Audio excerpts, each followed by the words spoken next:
You're listening to the Back Porch Talk podcast.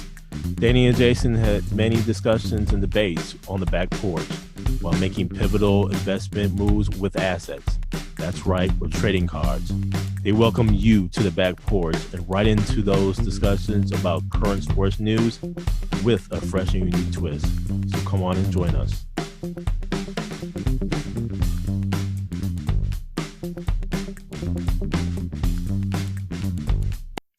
Welcome to the Back Porch Talk podcast. I'm your co-host, Jason. It's your co-host, Danny. And we have a fun-filled show for you today. We're actually going to talk about football in terms of two teams in particular, one being the Atlanta Falcons, that's Danny's squad, and the other being the Green Bay Packers, that's my squad. So we'll go ahead and talk about how we feel the teams are shaped for this season, the actual draft, and then also we thought about free agency. And then we'll go into a interesting trading card scenario, that being Patrick Mahomes against Joe Montana. So stay tuned. We'll go ahead and get started. Danny, why don't you go ahead and get started about your Atlanta Falcons? The Atlanta Falcons had an interesting offseason, not only from their team's perspective, but also in the division. Starting with their offseason, the free agency market was pretty good to them, actually, I think. And they made some interesting trades as well to upgrade their defense and offense. A couple moves they made, Todd Gurley, with Devontae Freeman being cut, bringing him in on a $5 to $6 million contract. You bring in Hayden Hurst from the Baltimore Ravens. So that solidifies the tight end position with Austin Hooper being let go in free agency. And then you bring in Dante Fowler on the defensive line.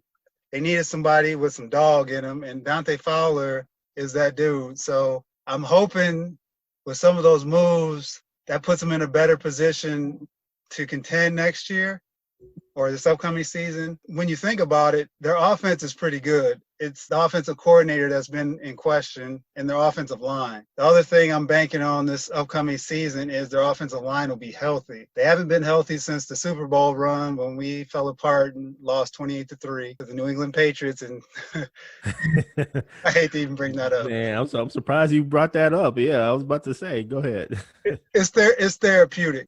So that being said, if the offensive line can be healthy, we have enough weapons, I believe, on the offensive side of the ball. And then with the draft, they addressed the defense. I thought some of their picks were reaches, but it was more not necessarily from a talent standpoint. It was more they could have fell back and picked up some more draft picks. For example, their first round pick, Terrell, I think they could have moved back maybe 6 or 7 spots and still picked him as a cornerback. Because there were teams that were vying for position. For example, I thought they could trade with like the Philadelphia Eagles, where there were some receivers in their spot. CeeDee Lamb, for example, who fell to the Cowboys, where the Eagles could have leapfrogged and we could have fell back and still got Terrell. The second round pick, my guy from Auburn, Marion Davidson. He's going to be a monster out there, so I like that pick. And then a few of the other picks they made, I just thought they could have fell back and compiled some more picks. They were strong selections, but they could have just fell back, compiled more picks, or got some for next year where they could have still got these guys maybe 5, 10, 15 picks down the road. I thought it was more of from a draft perspective, more of a needs draft than anything, because they didn't get any offense and they didn't need any offense. It was more their defense they needed to address because they lost the cornerbacks, like Trufant, for example.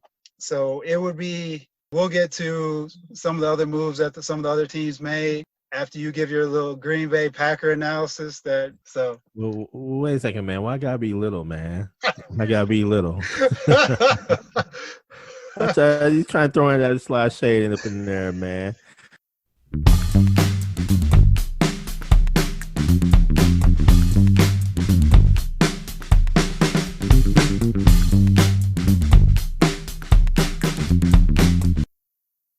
Well, I'll say this about the Green Bay Packers, man. I'm just gonna go straight to the draft. Everybody done heard about it.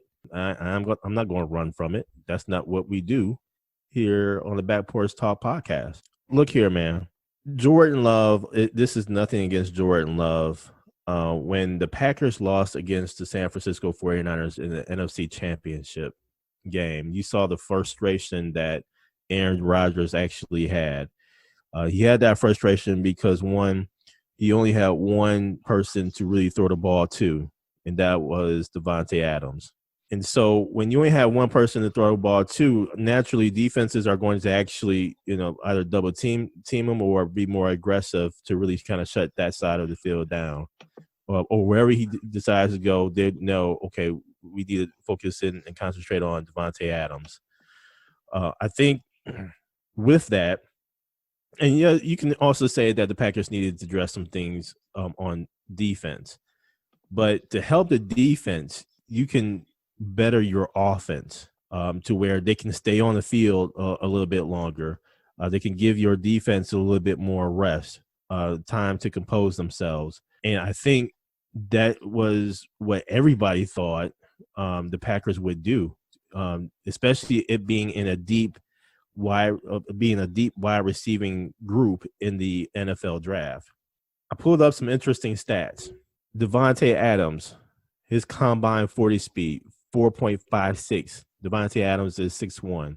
Alan Lazard, he's 6 foot, about 4 or 5 inches tall, right? His combine 40 speed, 4.55. Devin Funchess, who the Packers actually picked up in free agency, and some would even say he would act more as a tight end as opposed to a wide receiver, but he catch passes. Didn't play a whole lot last year, but he's 6'4". He ran a 4.5 in the combine at the Michigan Pro Day. Marquise Valdez-Scantling, 6'4", ran a combine speed of 4.37. So that may be your speed receiver, but at the same token, he didn't really do a whole lot last year. My point is, and I think what Aaron Rodgers' frustration is as you look at him when he plays, is that the wide receivers, they don't separate. We need some speed. I recall Bruce Arians when he was coaching the Arizona Cardinals, and when we went down there in the playoff game, and one of his post-game comments was that he really didn't, I'm paraphrasing, he really didn't worry too much about the wide receivers because we didn't have a lot of speed. So that's been several years ago. And the fact that we still not have addressed any type of speed at the wide receiver position is absolutely atrocious. In order for us to really get over the hump, we need speed. Just for comparison's sake, since we're talking about the Atlanta Falcons, and we can look at their wide receiving crew. Julio Jones, 6'3", 220, combine speed, 4.39. And he ran a 4.39 on a broken foot. Calvin Ridley, 6'1", 190, 4.44 combine speed. My point is, we are at the point in where we need to give Aaron Rodgers some kind of help.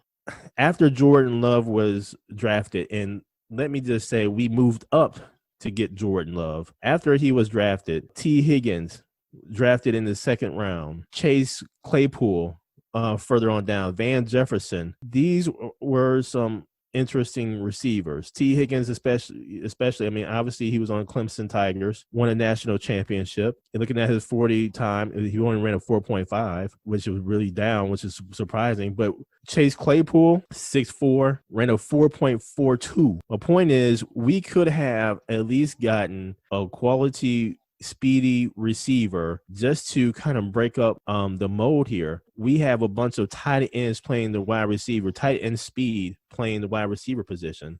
Davante Adams is great, primarily because of his route running. A lot of people, a lot of former NFL players, especially wide receivers, they rave over how Davante Adams how he actually runs routes. That's fine and dandy, but we need speed. When you look at all the teams that we're going to be facing this year, it's really going to be key. Just to list some names off here, or some teams off here, we're talking about obviously starting off against the Minnesota Vikings, and then going into Detroit. I'm not worried about Detroit. I am worried about the Vikings. And then we go down to New Orleans, and then we play this bum team called the Atlanta Falcons. Come on, man. And then we go on a bye. And so we have a bye that's relatively early. But coming off the bye, we're at the Tampa Bay Buccaneers. I honestly see with the move that Green Bay has done and with what everybody has seen, what Tom Brady has done in terms of going from the New England Patriots down to Tampa Bay, how Tampa Bay has set their team, especially that offense, apart from everybody else. And I know Tampa Bay is in your division, Danny. They are deep in like every the wide receiving and the tight end positions. They're very deep. They have speed. And when future Hall of Fame quarterback sees another future Hall of Fame quarterback make the move that Tom Brady has made, I really sense that this may be even the last year for Aaron Rodgers in Green Bay. I'm just going to put it out there. Hey, listen. Aaron Rodgers needs to leave the Green Bay Packers. You heard it here. He needs to leave, man. If he is going to, if Aaron Rodgers is wanting to win another championship, if Aaron Rodgers would like to use that golden arm that he's been blessed with, he's going to have to end up leaving the Green Bay Packers. He's not going to be able to accomplish what he really wants to set out to do with the Green Bay Packers. I am not a fan of this LaFleur offense. We went, 13-3 last year. To me, that was honestly a fluke. I think what we're going to see in this particular season is an average team. Yes, we'll win some games, but it's not going to be enough to really get us over the hump. And I think what's going to be sprinkled throughout this entire season is that of the wide receiving core. I think a lot of media is going to say, hey, we're seeing Aaron out there not happy, not satisfied with the receivers, not being able to separate. How can you deal with that?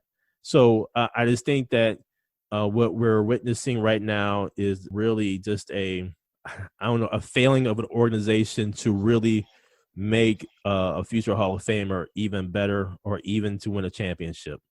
Just a little frustrated because what I see in Aaron Rodgers is probably one of the best arms I've seen in NFL history. And I just don't think that the Green Bay Packers have done enough to really help him out. Got it.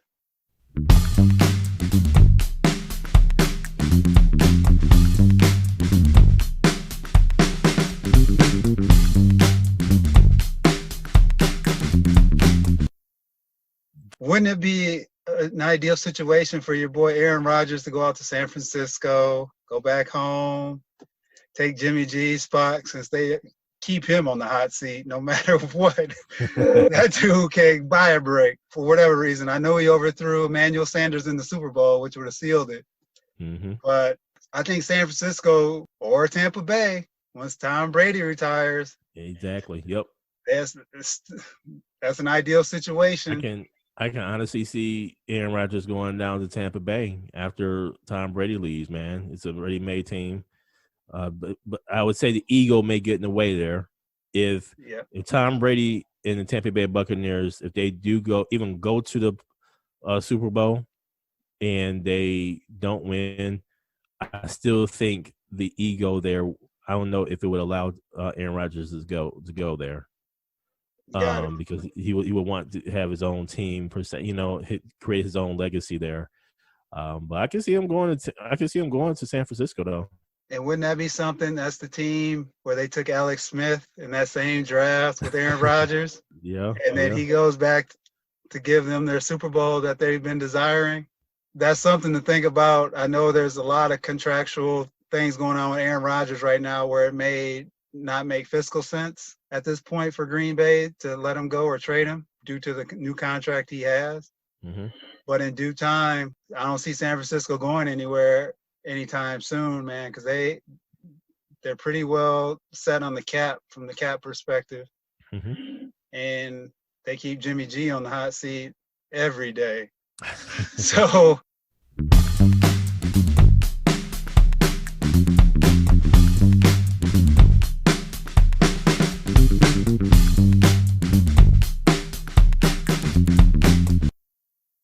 look here, man. What about these new uniforms? They've kind of grown on me over time. I know when they first were released, there was some feedback that was given on, they weren't good.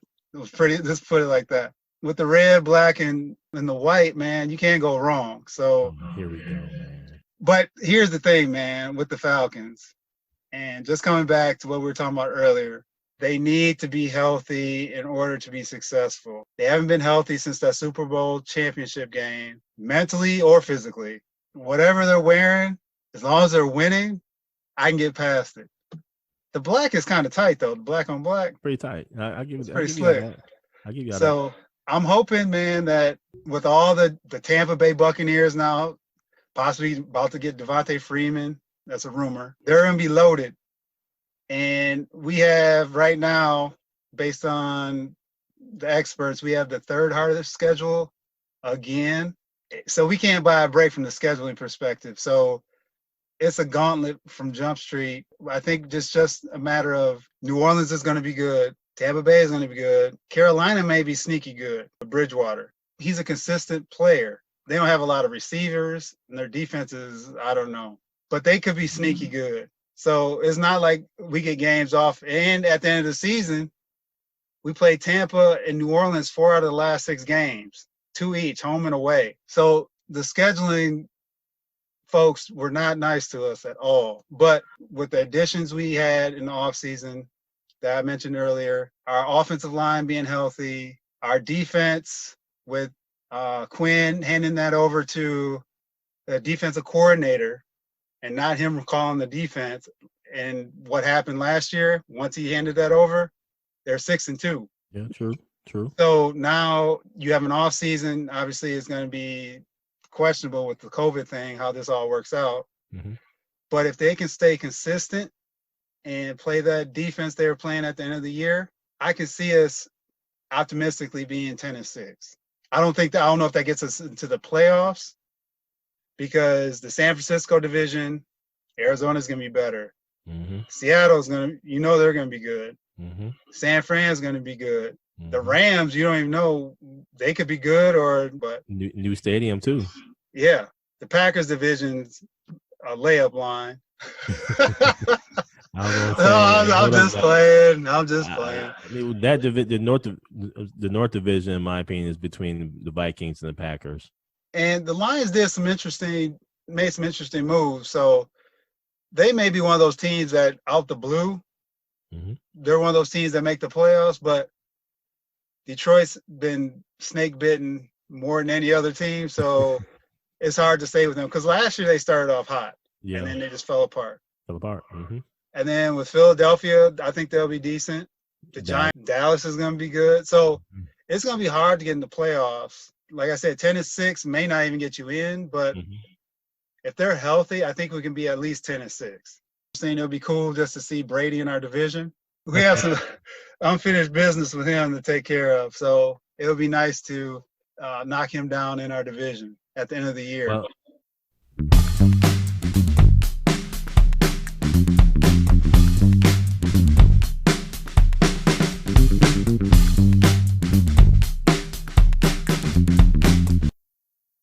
Well, I would say I'm interested really to see that game, the Falcons Buccaneers game, purely because I think when you think about pass catchers or wide receivers, that's going to be a high octane game. Yes. It really is. And so I think that that matchup would be great.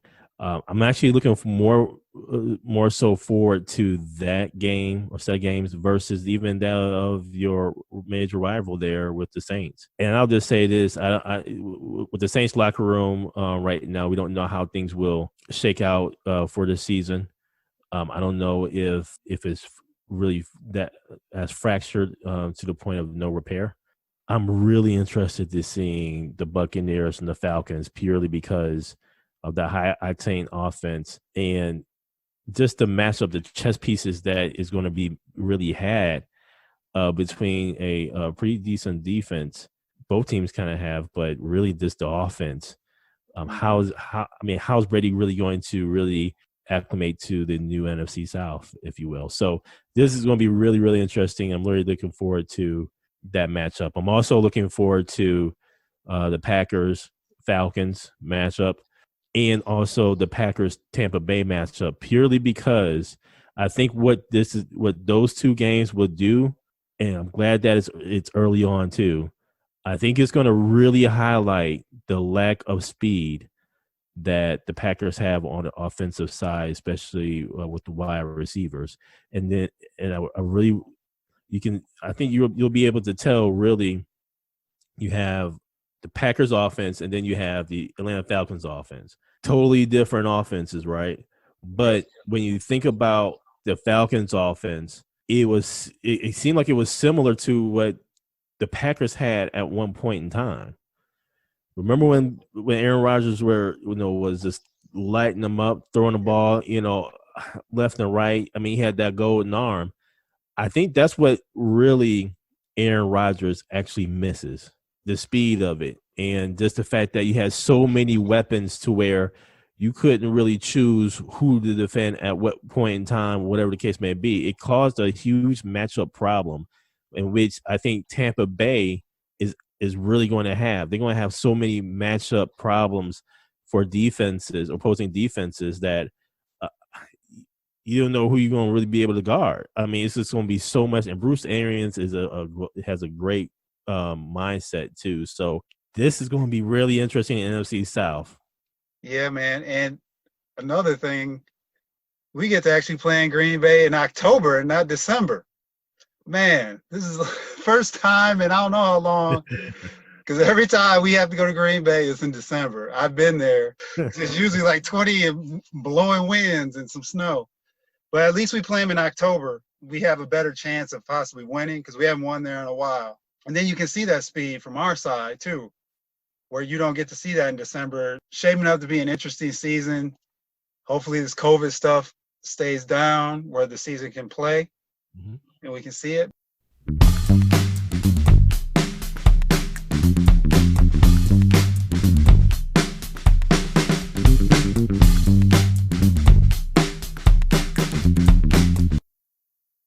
All right, so now to the trading scenario for today. We have Patrick Mahomes and Joe Montana. So today we're talking Joe Montana, 1981 Topps rookie card for Patrick Mahomes, 2017 Panini rookie card. Jason, with Patrick Mahomes and Joe Montana, you have those rookie cards. We're talking today, fresh off the Super Bowl with Patrick Mahomes. You have the legend in Joe Montana, undefeated in the Super Bowls. I said Joe Montana, undefeated in the Super Bowls. Okay, speak on it.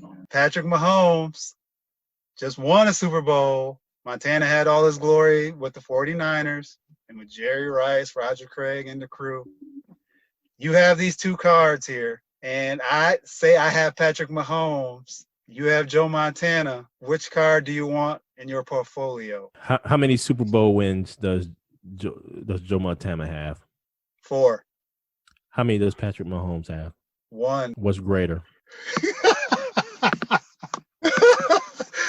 Joe Montana, man. Joe Montana. All right, so here's the thing, where we're looking at different eras. Historically, even in basketball and other sports, we always talk about who's better, and we always look at the different eras. In basketball, you have one era where it's more defensive minded, it's a little bit more aggressive, a little bit more physical than what we currently have right now. The same thing can be really said about the NFL, and where in the NFL back then it was more physical, especially in the secondary. So the fact that Joe Montana got 4 Super Bowls, not only that, but when you talk about the West Coast offense, the offense that right now really everybody uses in some form of fashion, it started with the San Francisco 49ers and Bill Walsh. Yes. You talk about Andy Reid. Let's look at where he started. He started in Green Bay, where Green Bay actually, with Brett Favre, ran a West Coast offense. When you talk about the West Coast offense, it is the San Francisco 49ers, and it was led by Joe Montana. So much so that at the time, I mean, the 80s was dominated by the 49ers. Yes. Not only that, 4 Super Bowl rings, and in the Super Bowl against the Cincinnati Bengals, won it with like 16 seconds left on the clock. So he took that last drive and took him down the field. So those nostalgic moments, those high pressure moments, and I mean, Joe Cool is his nickname. It's there for a reason, man. So with that, I mean, you're talking about the number of Pro Bowls that Joe Montana has, all decade team. I mean, the list goes on in terms of the accolades that Joe Montana has. He doesn't have the amount of yards that Patrick Mahomes has or will be getting because obviously the different eras. I mean, when you talk about the amount of yards and everything for Joe Montana, I mean, we're looking at the top number of yards was 3,944 yards, and that was in 90. So the game is different, but nonetheless, I'm going with Joe Montana because of the stats and everything. Now, here's the thing. Yeah, Patrick Mahomes may have more value for the card, and yeah, he's going to have a whole lot more yards, more touchdowns. He already has a NFL MVP in his back pocket. They're highly ranked to possibly go back to the bowl. 4 is still greater than 1. Someone who started the West Coast offense and led the West Coast offense. I mean, that's football history, though. Yes. I mean, that's something that you really can't take away, man. And before there was a Tom Brady, the GOAT, everybody was really catching from a quarterback perspective was that of Joe Montana. I'm going Joe Montana, man. I'm taking Joe Montana's card. Here's the deal, man. So if I'm sitting here, I'm looking at what we have. Patrick Mahomes, the arrow's pointing up, right? Barring any injury, saying he keeps the team the same, stuff like that from just a pure quarterback perspective. Like you said, the stats are going to be there. He bailed them out on that run to the Super Bowl. Obviously, yeah, help. I'm not going to say he did it all by himself, but because Damian Williams I thought he should have got the MVP of the Super Bowl, actually. Mm-hmm. He has the charisma. He seems to be a clean-cut dude, so you don't see his value of his card going down anytime soon. My problem is with taking Mahomes' card, I think it's going to hold value. I think it'll be steady.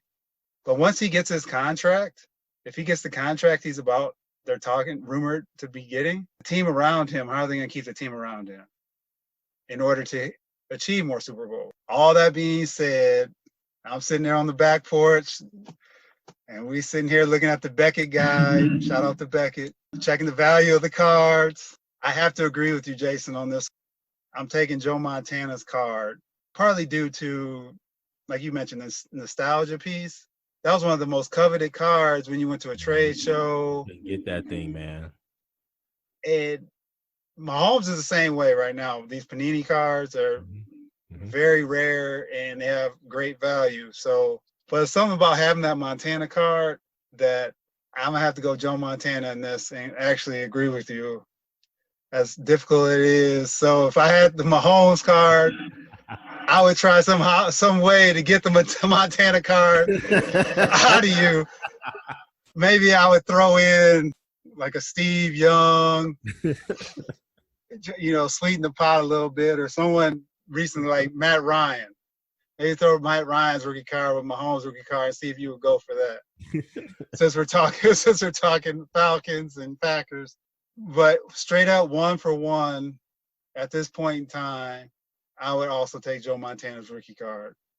I really wanted to say Mahomes just based on how everything's projecting and the type of person he seems to be on the outside, dealing with the media, dealing with his teammates, great locker room guy. Maybe if we ran the scenario in 2 years, see how Mahomes, if they got another Super Bowl or two, maybe I might change my mind, but at this point in time, I'm looking at that Joe Montana rookie card, and if you have it, I'm trying to figure out a way to make this trade so I can have it in my portfolio.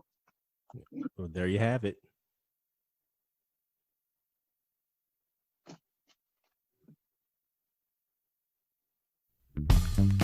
Thank you for joining us at Back Porch Talk Podcast. can also join us on Twitter by tweeting us at back_podcast. For more information, you can go to our website, which is backporchtalkpodcast.com. You can also email us at backporchtalkpodcast@gmail.com. Again, thank you for joining us, and remember that there's enough hate in the world, so go ahead and spread a little love.